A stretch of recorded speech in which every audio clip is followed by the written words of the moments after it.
Okay. My name is Captain Travis Easterling. I'm the commander of Bravo Company 152 Sugar Bears. Okay, they sure do vary day to day.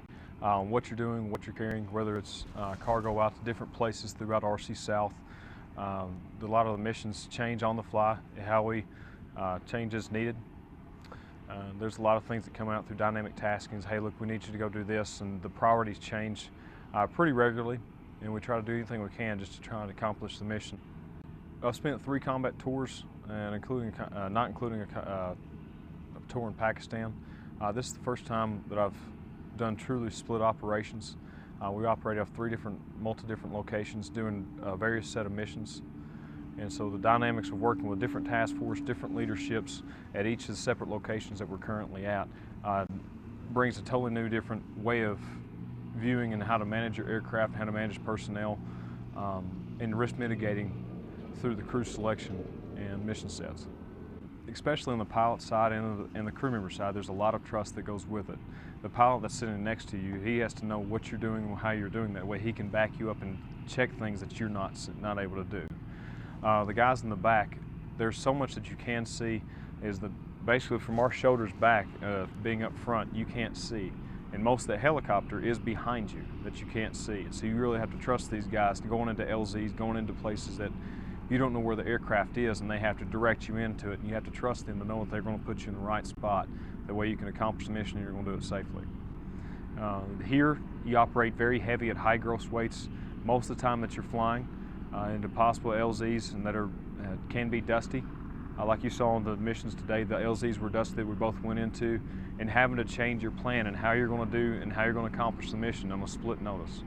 We were en route I love leading soldiers. I was in command about a month prior to going to Pakistan. I took this company through Pakistan, got back, and started training up to support an NTC rotation almost immediately right off the bat, coming back from Pakistan. Then come up, then got on deployment orders, and so having to watch your soldiers, make sure they're taken care of, make sure they're getting all the training that they need to be able to come out here and operate safely, and just the day-to-day interaction with soldiers. That is easily, by far, the highlight of my day. My name is Sergeant Daniel Scott. I'm stationed in Fort Wainwright, Alaska. I'm a flight engineer on a Ch-47. We basically get ready for flying, and after that we pretty much control everything in the back of the aircraft, from like up in the front section. Anything that has to do with cargo, we handle that. You know, we're pretty much 100% responsible for it. We work closely with them all the time. Like right now, like when after we fly, we have to daily an aircraft. That means we basically prepare it. We open everything up, look at all the components, make sure there's nothing wrong with the aircraft, and the pilots come and look at it also. Basically, it's a 2-step method, 2 sets of eyes on everything, make sure there's nothing wrong, you know.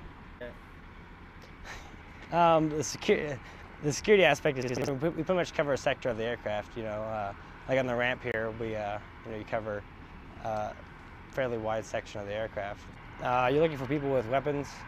Like we'll get briefed on different types of things that it's possible that, like, if the enemy has this or does that, you wouldn't engage anybody because you can't effectively identify and or engage an enemy if you're several thousand feet above the ground, which is pretty much the key defense we have, is fly high so that nothing can touch you. I enjoy heights, so I'm not afraid of them or anything like that, so it's not a big deal. You pretty much have the best seat in the house. I mean, you get to see, pretty much as far as you can look left and right. You can see everything behind you. I mean, you might not be able to see where you're going, but you can see where you've been. It's still an awesome sight. It looks similar to Alaska a lot. There's a lot of similarities in the way the terrain is, which actually I think helps a lot with our the way we operate here, because it's similar terrain, similar, landing areas and whatnot. It's pretty exciting. I mean, we make some pretty quick turns and whatnot, and it's kind of hard to describe. It's like a roller coaster without being on the tracks. So.